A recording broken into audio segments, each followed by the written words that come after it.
So guys आजकल लोग अपने साइज को लेकर बहुत सारी बातें करते हैं, अपने साइज को लेकर कंफ्यूज रहते हैं कि उनका जो साइज है वो परफेक्ट साइज है या नहीं है। ये परफेक्ट साइज क्या होता है? और क्योंकि लोगों के मन में इतनी दुविधाएं हैं, इतने सवाल हैं, तो लोगों के मन में आता है कहीं उनके पेनिस का साइज माइक्रो पेनिस तो नहीं है, बहुत छोटा तो नहीं है। तो आज हम जानेंगे आज की वीडियो में कि आखिर माइक्रो पेनिस क्या होता है, इसका कारण क्या होता है, किस कारण से पेनिस का साइज ग्रो नहीं कर पाता है, इसका इलाज क्या होता है, और ऐसे व्यक्ति जिनका साइज पेनिस का बहुत छोटा है, जिनको माइक्रो पेनिस है, क्या ऐसे लोग फादर बन सकते हैं, नहीं बन सकते हैं।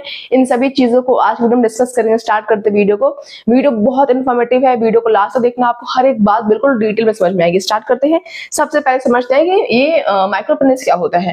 तो कह रहा है कि जब किसी नवजात या वयस्क पुरुष, अब जब मैं ये आपको समझा रही हूँ तो मैं आपको बताना चाहती हूँ कि माइक्रो पेनिस ऐसा नहीं कि सिर्फ वयस्क बड़े लड़कों बड़े पुरुषों में ही होता है। जब कोई लड़का पैदा होता है तो उसके पेनिस के साइज को भी देख के बताया जा सकता है कि वो जो छोटा बच्चा है उसमें माइक्रो पेनिस की समस्या है या नहीं है। क्योंकि जब हम अर्ली एज पे पहचान जाते हैं, जब बच्चा छोटा है तो उस टाइम पे क्या होता है, ट्रीटमेंट बहुत आसानी मिलती है। तो छोटे बच्चे में भी माइक्रो पेनिस समस्या होती है। ऐसा नहीं कि जो माइक्रो पेनिस की समस्या होती है वो सिर्फ बड़े लोगों में होती है।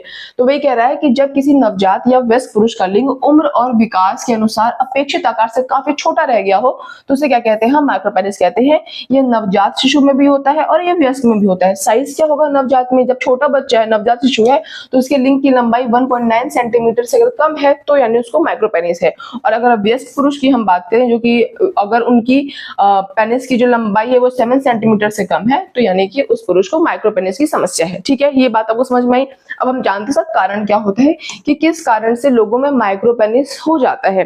अब देखो, सबसे पहली चीज लिखा हुआ है कि माइक्रो पेनिस का मुख्य कारण हार्मोनल असंतुलन या गर्भावस्था के दौरान विकास में रुकावट हो सकती है। सबसे पहली चीज ये है कि एंड्रोजन हार्मोन, जैसे कि आपका टेस्टोस्टेरोन की कमी, अगर किसी पुरुषों में टेस्टोस्टेरोन हार्मोन की कमी है, जैसे अभी बच्चा जब पैदा हुआ तब सब कुछ ठीक था, बट अब वो बच्चा बड़ा हो रहा है, तो जब बड़ा हो रहा है तो बॉडी में टेस्टोस्टेरोन हार्मोन रिलीज होगा, बट उस जो टेस्टोस्टेरोन हार्मोन का जो अमाउंट है वो कम है, जिस कारण से उसके पेनिस की ग्रोथ नहीं हो पा रही है, जिसके चलते उसका पेनिस छोटा रह गया, उसको माइक्रो पेनिस की प्रॉब्लम हो गई। तो अगर टेस्टोस्टेरोन हार्मोन की कमी है तो आपको प्रॉब्लम देखने को मिलेगी। दूसरा जो नवजात बच्चों में हो जाता है वो है कि गर्भावस्था के समय हार्मोन का प्रभाव कम होना, जिसके चलते गर्भ में ही उनका पेनिस छोटा था, तो अब जब बाहर पैदा हो गए, जब बाहर आ गए, फिर भी उनका साइज किस तरह छोटा रहा। और फिर अगर जब उनकी उम्र बढ़ रही है तो नोटिसेबल होता है कि यार जो पेनिस का साइज है वो ग्रो नहीं कर रहा है, अपने आप पता चलता है।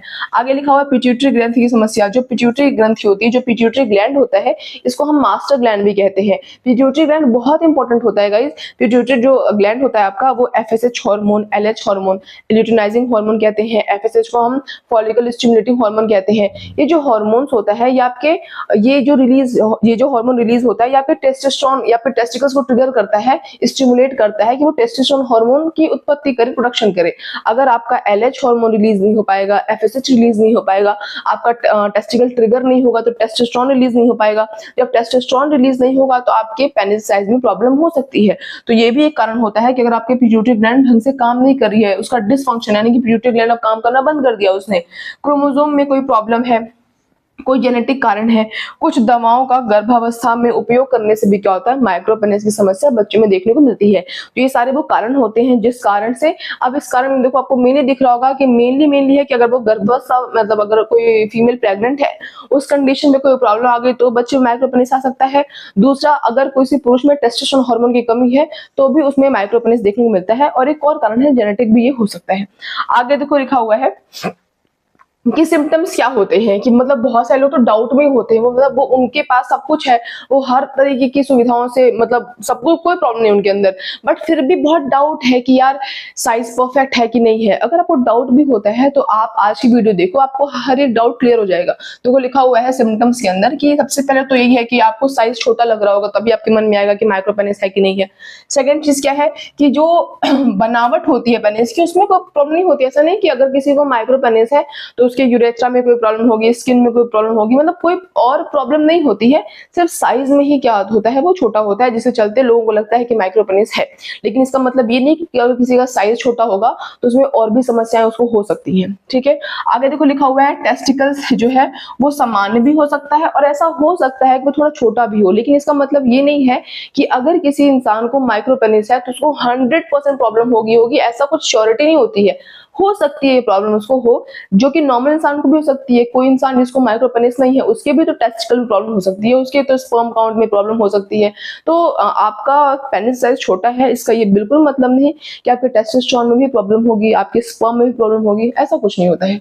आगे लिखा हुआ कुछ मामलों में प्रजनन क्षमता पर असर पड़ सकता है, कि मतलब कुछ ऐसी कंडीशन होती है, बहुत सारे ऐसे लोग होते हैं जिनको ऐसी कुछ प्रॉब्लम देखने को नहीं मिलती है, बट कई लोग ऐसे होते हैं जिनको प्रॉब्लम देखने को मिलती है उनके प्रजनन क्षमता में। आगे बात करते हैं जांच की। अगर आपको कंफर्म नहीं हो तो आप जांच करा सकते हो। क्या जांच करा लोगे आप शारीरिक परीक्षण करा लो, हार्मोन टेस्ट करा लो, ये देखने के लिए कि हो सकता है आपका माइक्रोपेनिस हो, बट ये चेक करने के लिए कि आपका टेस्टोस्टेरोन लेवल वगैरह सब कुछ सही है या फिर नहीं है।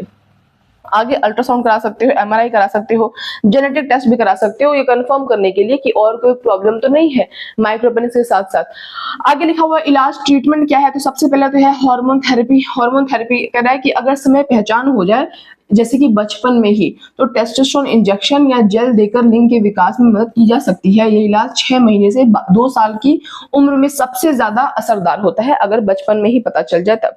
सेकंड होता है सर्जरी, बहुत ही लास्ट ऑप्शन होता है फेलोप्लास्टी। जब कुछ भी काम नहीं आ रहा है, बहुत ही गंभीर मामला है, अब लिंग को बड़ा करना ही है, तो उस कंडीशन पे सर्जरी की जा सकती है। ये एक विकल्प, अंतिम विकल्प होता है, जब कुछ भी इलाज सफल ना हो तब जाकर हम सर्जरी करते हैं। फिर लिखा हुआ है मनोवैज्ञानिक सहायता ऐसे लोगों को देनी पड़ती है, क्योंकि ऐसे लोग मतलब उनका आत्मविश्वास बहुत ही गिर जाता है, डाउन हो जाता है, जिसके चलते उनको लगता है कि मुझे प्रॉब्लम है, मैं कंप्लीट नहीं हूँ, मैं पूरा नहीं हूँ। तो ऐसे लोगों को थोड़ी काउंसलिंग की जरूरत होती है। आगे बात करते हैं कि क्या ऐसे लोग पिता बन सकते हैं। तो देखो मैंने आपको पहले ही बताया कि पिता बनने के लिए जो टेस्टिकल्स है आपके, वो अच्छी तरीके से काम करने चाहिए। अगर आपके टेस्टिकल्स अच्छी तरीके से काम नहीं कर रहे हैं, आप में टेस्टोस्टेरोन हार्मोन की कमी है, आप में स्पर्म प्रोडक्शन की प्रॉब्लम है, स्पर्म काउंट कम है, स्पर्म की क्वालिटी खराब है, तब तो पिता बनने में दिक्कत आएगी। बट बहुत सारे ऐसे पुरुष होते हैं जो कि उस साइज के साथ भी सेक्सुअल इंटरकोर्स करने में उनको प्रॉब्लम महसूस नहीं होती है।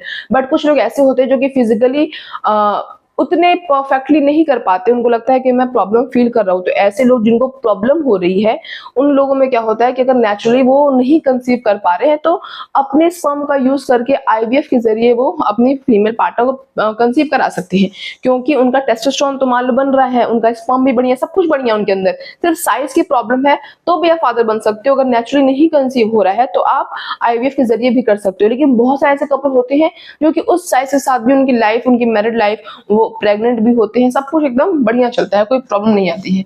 तो आगे कह रहा है कि हार्मोन्स अगर आपके टेस्टोस्टेरोन लेवल ठीक है तो भी आप फादर बन सकते हो, स्पर्म प्रोडक्शन सही है तो भी बन सकते हो। तो नॉर्मली क्या है कि आप फादर बन सकते हो, नेचुरल तरीके से बन सकते हो। और अगर आपको खुद लग रहा है कि आप कंफर्टेबल नहीं हो, आप नहीं कर पा रहे हो, तो आपका आईवीएफ भी एक ऑप्शन होता है, आप उसके जरिए फादर बन सकते हो। तो ऐसा बिल्कुल भी नहीं आप नहीं बन सकते हो, बट फिर भी आपका अगर टेस्टोस्टेरोन लेवल कम है, स्पर्म प्रोडक्शन में प्रॉब्लम है, तो मैं कुछ प्रोडक्ट को टैग कर दूंगी, वहां जाकर परचेज कर सकते हो, आपको जरूर वहां पे विजिबल रिजल्ट दिखाई देगा। तो आज की वीडियो के लिए बस इतना ही, मिलेंगे नेक्स्ट वीडियो में किसी बहुत इंटरेस्टिंग और इन्फॉर्मेटिव टॉपिक के साथ। तब तक अगर आपको मेरी आज वीडियो अच्छी लगी हो, इंटरेस्टिंग लगी, इन्फॉर्मेटिव लगी हो, तो वीडियो को लाइक कर देना। ऐसे और इंटरेस्टिंग टॉपिक्स के लिए चैनल सब्सक्राइब करना। That's all, bye guys.